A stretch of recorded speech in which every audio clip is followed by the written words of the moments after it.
Thank you. शुक्रिया।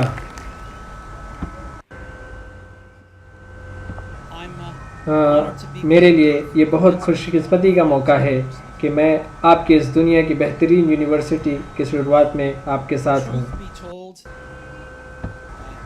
मैं college से ग्रेजुएट नहीं हूँ। सच तो ये है कि ये मेरे लिए पहला मौका है कॉलेज ग्रेजुएट्स को इतने करीब से देखने का।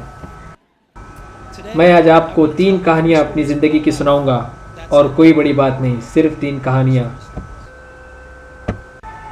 पहली कहानी है कनेक्टिंग द डॉट्स, नुक्तों को जोड़ना। मैंने रीड कॉलेज को पहले 6 महीने में ही छोड़ दिया, और उसी हालत में मैं तकरीबन 18 महीने रहा, यहाँ तक कि पूरी तरह कॉलेज तर्क कर दिया। सवाल यह है कि मैंने कॉलेज क्यों छोड़ा। इसकी शुरुआत होती है जबकि मैं पैदा भी नहीं हुआ था। मेरी सगी माँ एक जवान गैर शादीशुदा कॉलेज ग्रेजुएट थी। फिर उसने फैसला किया कि वो मुझे किसी को गोद दे दे। उसकी बहुत ख्वाहिश थी कि वो मुझे किसी कॉलेज ग्रेजुएट को ही गोद दे। ये फैसला हुआ कि मैं एक लॉयर और उनकी बीवी के हाथ गोद दिया जाऊं, मगर उन्होंने आखिरी वक्त ये फैसला किया कि उन्हें एक लड़की चाहिए। इसी वक्त मेरे माँ बाप जिन्होंने मुझे पाला, उनको रात में कॉल आया कि हमें एक लड़का पैदा हुआ है, क्या आप उसे लेना चाहेंगे। उन्होंने कहा बेशक।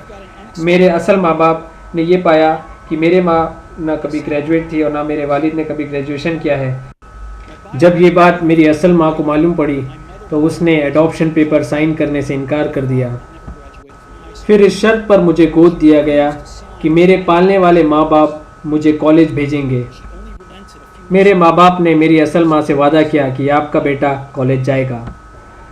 ये मेरी ज़िंदगी की एक शुरुआत थी, और 17 साल के बाद मैं यकीनन कॉलेज गया। मगर मैंने जो कॉलेज चुना वो स्टैनफोर्ड जैसा महंगा था, और मेरे वालिदैन का सारा बचत का पैसा कॉलेज ट्यूशन फीस में चला जाता था। 6 महीने बाद मुझे इसमें कोई फ़ायदा नज़र नहीं आया। मुझे नहीं पता था कि मैं ज़िंदगी के साथ क्या करने जा रहा हूँ और कॉलेज मुझे किस तरह मदद करेगा, जबकि यहाँ मैं अपने वालिदैन की पूरी ज़िंदगी की कमाई खर्च कर रहा हूँ। तो मैंने कॉलेज छोड़ दिया।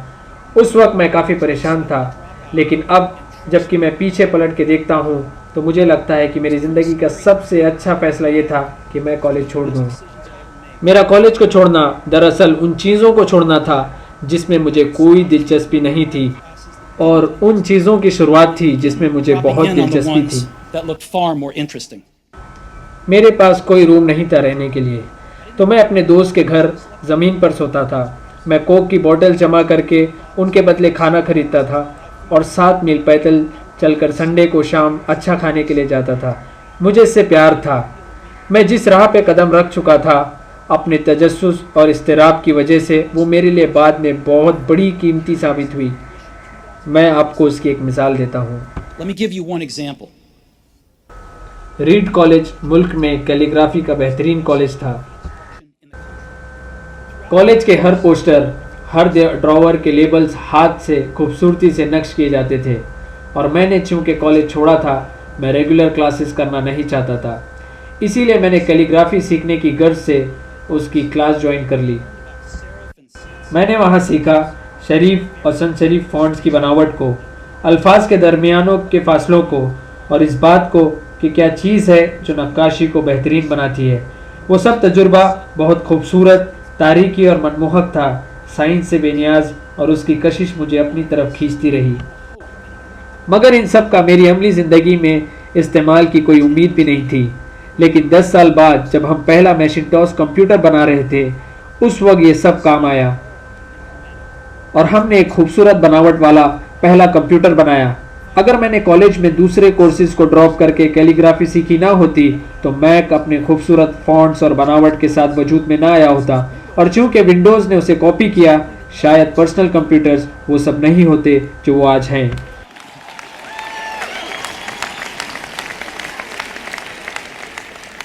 अगर मैंने कॉलेज ना छोड़ा होता और कैलीग्राफी क्लास भी ना छोड़ी होती तो शायद ये पर्सनल कंप्यूटर्स अपने खूबसूरत बनावट से महरूम होते।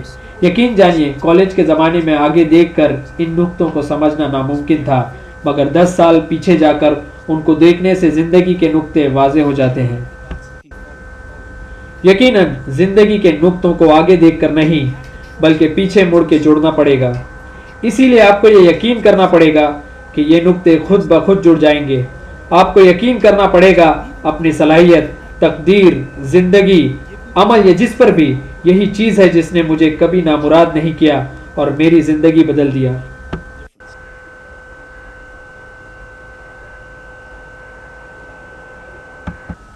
मेरी दूसरी कहानी है प्यार और नुकसान।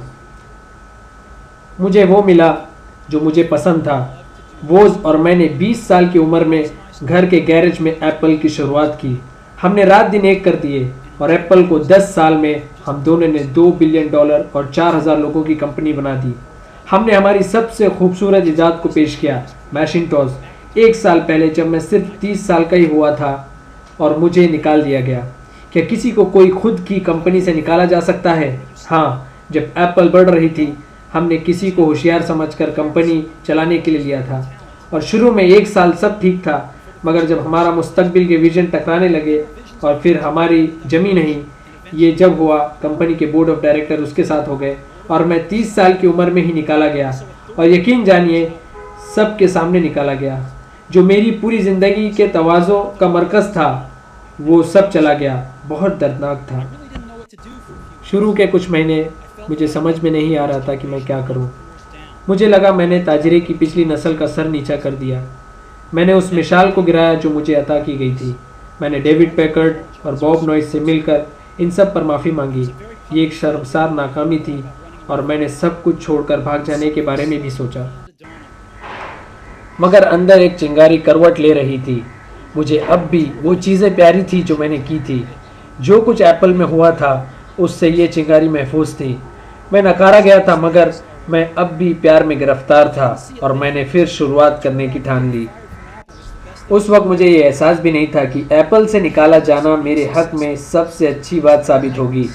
कामयाब होने का बोझ अब एक नई शुरुआत के हल्केपन से बदल गया।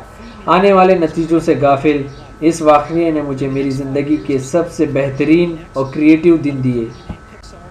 अगले 5 सालों में मैंने नेक्स्ट नाम की कंपनी की बुनियाद डाली, फिर पिक्सर नाम की कंपनी खोली और मैं एक बेहतरीन खातून से मिला और शादी की। पिक्सर आगे बढ़ी और दुनिया की सबसे पहली computerised animated film toy story बनाई। पिक्सर अब दुनिया में सबसे कामयाब एनिमेशन स्टूडियो है। कुदरत का कुछ ऐसा करना हुआ कि एप्पल ने नेक्स्ट को खरीदा। मैं एप्पल में वापस आ गया और नेक्स्ट ही की टेक्नोलॉजी थी जिसने एप्पल को नई ज़िंदगी दी और लॉरेन और मैंने मिलकर एक बेहतरीन फैमिली बनाई।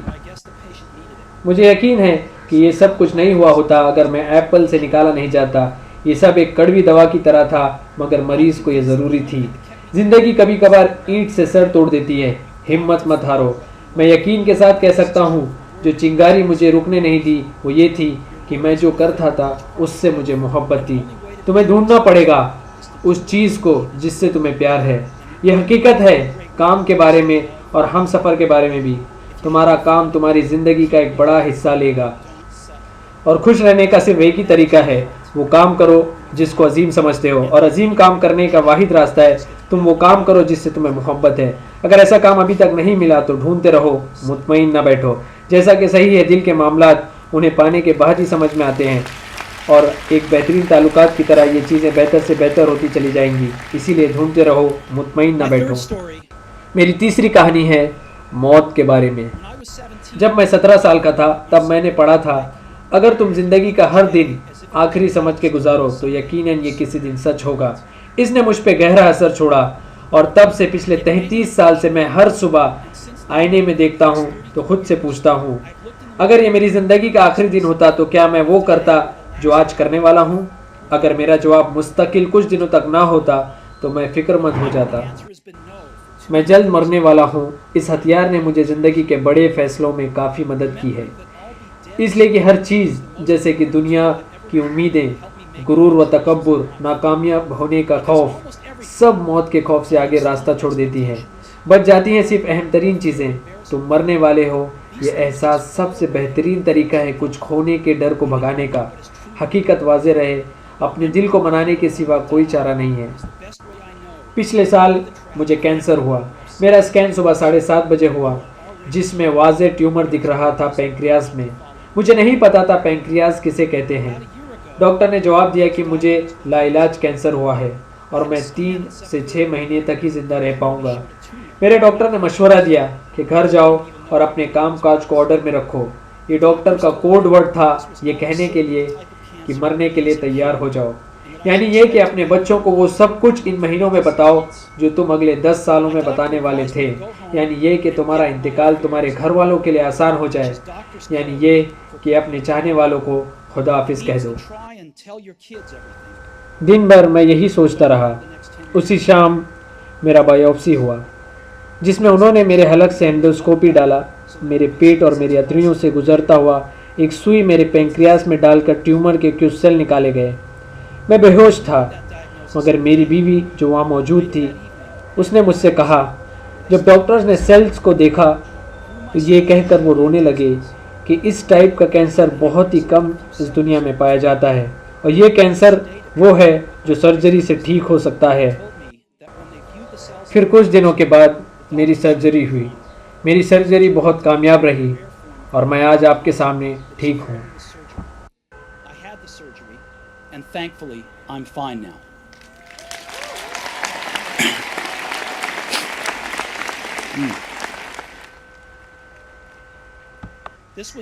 ये मेरा मौत से सबसे नज़दीकी सामना था और मुझे उम्मीद है कि आने वाले दहाइयों तक सबसे नज़दीकी रहेगा। चूँकि उससे बच चुका हूँ, तुमसे ये कहना चाहता हूँ पूरे एहतिमाद के साथ कि मौत एक काम की और हकीकतन एक इल्मी चीज़ भी है। कोई मरना नहीं चाहता, वो भी नहीं जिन्हें मर के जन्नत में जाना है। और हकीकत यह है कि मौत हमारी तकदीर है, उससे कोई बचा नहीं और वो ऐसी ही है जैसे कि होना चाहिए, क्योंकि मौत ज़िंदगी के वाहिद बेहतरीन इजाद जैसी है। वो ज़िंदगी बदलने का ज़रिया है, वो पुरानों को नए से बदल देती है। इस वक्त नए तुम लोग हो, मगर ज़्यादा दिन नहीं फिर तुम भी पुराने हो जाओगे और बदल दिए जाओगे। इतने ड्रामे के लिए माफ़ी चाहता हूँ, मगर ये हकीकत है। तुम्हारे पास वक्त कम है, किसी और की ज़िंदगी जीने में इसे मत गवाओ। दूसरे लोगों की सोच के नतायज पे चलना छोड़ दो। दूसरों की आवाज़ से तुम्हारी अंदरून की आवाज़ को ना दबाओ और सबसे अहम, अपने दिल और वहदान पे चलने की हिम्मत जुटाओ। उनको पता है कि तुम्हें क्या बनने वाले हो, बाकी सब गैर अहम है। Everything else is secondary.